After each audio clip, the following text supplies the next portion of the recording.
Hey everybody, your boy Dave here with CivOps Gear, reviewing all the EDC gear for everyone from the discerning civilian all the way to the experienced operator. I've got so many reviews to catch up on for you guys, so much cool stuff to show you guys and talk about. I'm sorry the reviews have been lagging. I've been so busy. I've got so much stuff to get through, from some pepperball devices to a taser pulse with a crossbreed holster to a watch and some knives. But right now I want to talk to you guys about the two entries that are USA made in the 2022 Kershaw lineup. So let's go to the mat and talk about some USA made Kershaws that are brand new in 2022. Come on, stick with me. All right, my friends, here we are at the mat. So there are only two USA made entries in the 2022 standard lineup of Kershaws for this year. Now, you know, just a quick commentary on Kershaw. Normally, it would be okay that there are only very few USA-made entries because you'd look to Zero Tolerance, their higher-end company, for USA-made across-the-board products. I don't know what's going on with Zero Tolerance, but I haven't seen, and it's now July 2022, I haven't seen new products for 2022 from them. So from the entire Kai family for this year, here are your two USA made entries. But let's not sell these too short. First, I want to talk about the Federalist. This is the 4320 Federalist, and this is a USA made slip joint knife from Kershaw, which is, I guess you would say, pretty high-end slip joint. It's CPM 154. It's obviously USA made with micarta scales. And, you know, a pretty gorgeous, fairly standard looking drop point, fairly standard looking slip joint blade. All right, here's the thing with the Federalist. I thought to myself when I first saw it, a slip joint, no pocket clip? You can't even, I mean, who cares about this knife? I was not even going to get it, but somebody said, you should try it. So, okay, I saw one on sale and I picked it up. And you know what? I'm so glad I did. I actually absolutely love it. Why?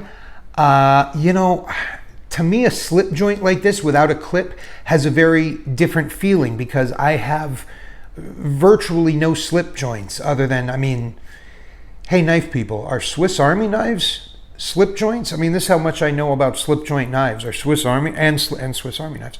Are Swiss Army knives considered slip joint knives? Listen, this is absolutely amazing. I completely love it. It's got a great steel. It comes sharp as you need for anything realistic. I started using it because I thought to myself, I'm not going to love this. I don't care about keeping it clean. I'm going to dull it up. I'm just going to use it. It turns out I cleaned it up. I've sharpened it again since. Absolutely love it. Doesn't have a pocket clip, so it doesn't go with me very often, but I have it around the house. I love the feel of it. It's slim. Let's have a quick look at it, just so you guys can keep up with me, and maybe I can convince somebody. Let's see. Let's zero that. How wide is the whole thing? We're only looking at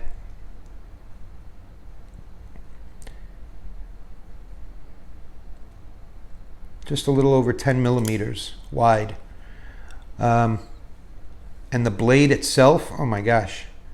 The blade itself, look at that, virtually 2 millimeters, just over 2 millimeters. It's extremely lightweight.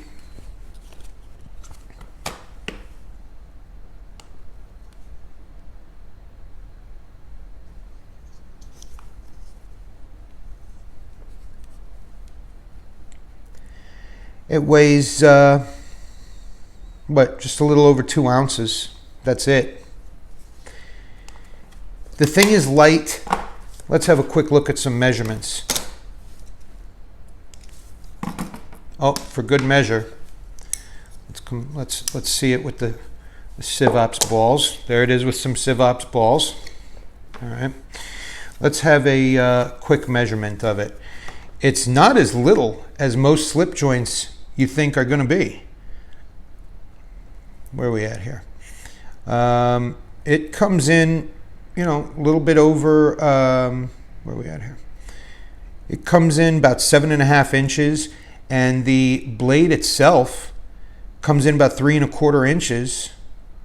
You know, it's no joke. I have huge hands, and it's a usable blade, especially with this deep, deep belly, and it's just super sharp, great steel. It's a thin blade stock, but it feels really strong. The lockup is strong, the detent is strong, everything about it feels great. And it's got that feel that only comes out of the USA made factories. It's got that feel that you pay the extra money for in a knife. It just feels great. I love the feel of the scales. Get you out of here. And even though you can't carry it in a pocket, it just feels great, and I absolutely love it. So I'm super, super glad I got it. You can pick these up. I highly suggest it if it's something that you would be interested in. Now, let's look at the Launch 14. This is the other USA-made product from Kershaw for 2022. This is the next in their series of automatics called the Launch series. These are all push-button deployed, spring-assisted automatic knives. This is their first in the series, being the 14th, with a cleaver-style blade. This is a super, super cool entry. It is a very, very unique blade style for them in this series. And it's also got this very cool tactical look because of the, it's got this, I'm sure it's just aluminum, but it's got this sort of titanium look with this carbon fiber scale and, you know, again, CPM 154, made in America. This is the 7850. Got your standard Kershaw pocket clip, not deep carry, but, and it's just a great look. Comes in this black washed finish. And let's see, how much cleaver blade do you really get here? You're getting just shy of 3 inches of cleaver blade. Now, you probably would get a full 3 inches out of it, but they give you this finger choil here, which works great. It's nicely positioned, nicely opposed to where you want your thumb on the jimping up on top. So you get a really, really nice grip on this cleaver.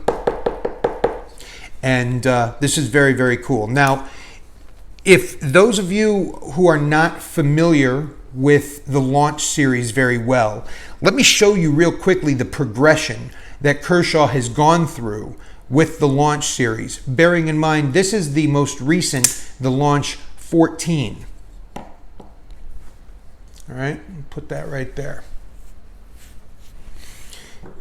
This, my friends, here, this is the Launch 1. That's where we started. Here is the Launch 2,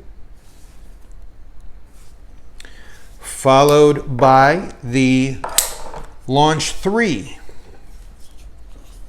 One of my personal favorites actually is the Launch 3. There's something just extremely smooth and ninja-like about this whole look. Just something about the style, the simplicity, the smooth look of it, that smooth curve on top. Anyway, the Launch 3 fires open like all the launches do and is super cool. All right, Launch 4, we scaled down a little bit. Here is the Launch 4. This is the Launch 14. It's not to imply that the Launch series was always this small, but Launch 4, they scaled it down. This is compliant with every state. I think it should be legal in every state, even as an automatic, so I think that's what they were going for. The pocket clip itself is almost the size of the entire thing, so that's a small little pocket-friendly automatic, the Launch 4. And then we went much, much larger, teaming up with Emerson on the Launch 5. Those of you who know Emerson, you can certainly see his design cues in the Emerson Launch 5. It's clearly designed in collaboration with Emerson, one of my other favorites. Then we moved up to the Launch 6. The Launch 6, the Launch 14. Then the Launch 7.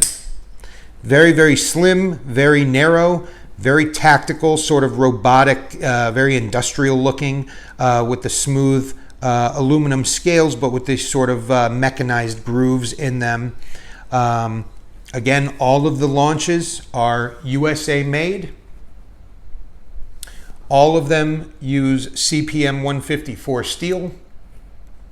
They all come with your flag. They all fire open. So, Launch 7, Launch 14. Here is the Launch 8. A lot of people love the Launch 8. Something very dirty about that one, very nasty about that.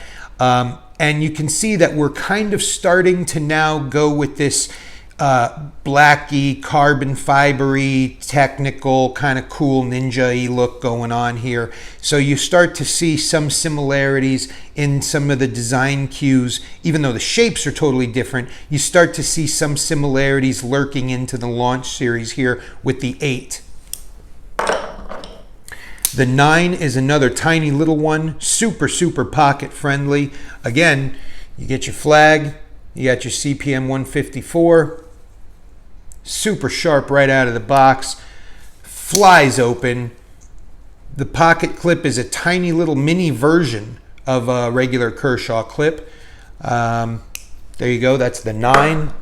The 10 is also a small little one, but very unique. It's got a very interesting sort of claw blade style. It's got this almost like a karambit blade style on the end.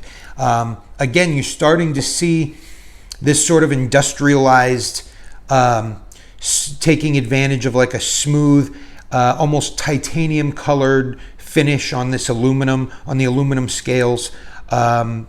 With a lot of like grooves in them. You're starting to see design cues, that kind of angular, stealthy, industrial looking look creep in. So this is the 10.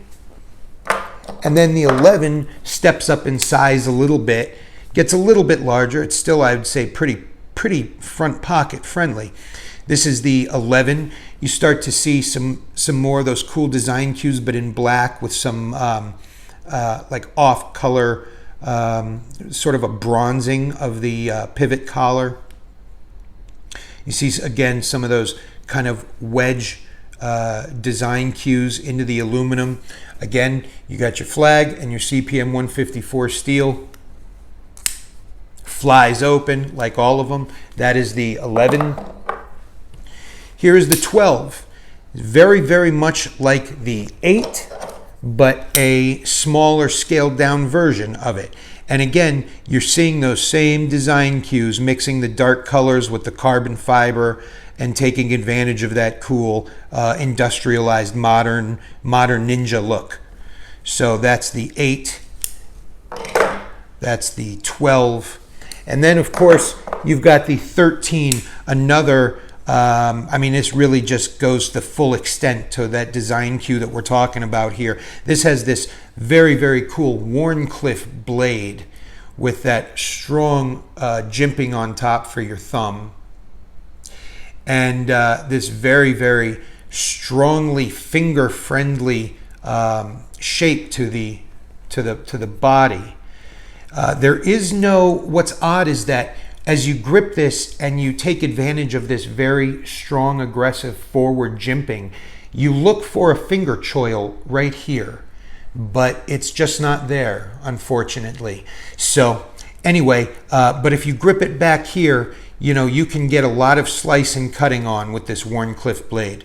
Very, very cool. And you talk about, again, this kind of industrialized look that they're going for with this launch series, and you can see it throughout with all of the modern machining into the aluminum scales, and then hollowed out so that it sort of gives it that skeletonized feel, even though it's not really skeletonized. Well, you know, some people might argue that it is skeletonized, but I wouldn't go so far as to say that. But you can see even the back spacers, which are odd because the entire body meets. It doesn't probably really need back spacers unless they're holding liners in on the inside.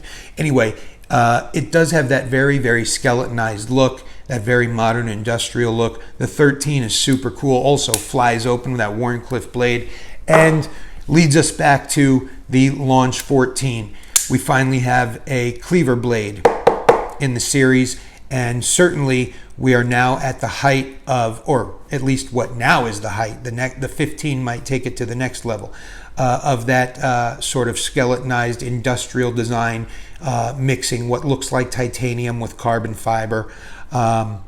In reality, this is going to be brushed aluminum, and this is probably G10 layered with carbon fiber. I don't know if that's a solid piece of carbon fiber, if that's going to be G10 layered with carbon fiber. But either way, very, very cool look. There are your Kershaw USA entries for 2022.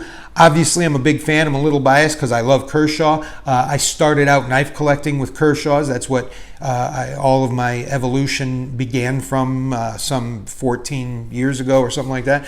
So I'm a big fan, but I'm a realist. I recognize where Kershaw sits in the knife families, in the rankings. And but these two knives right here, they're USA made entries. If this is all Kershaw made, were entries like this. If they made 4 or 5 of these a year instead of 20 or 30 imports from China that all kind of look the same, that all sell for 40 and 50 bucks, Kershaw might have a higher ranking. But then that's what ZT is supposed to be. So, someone explain it to me. Who knows?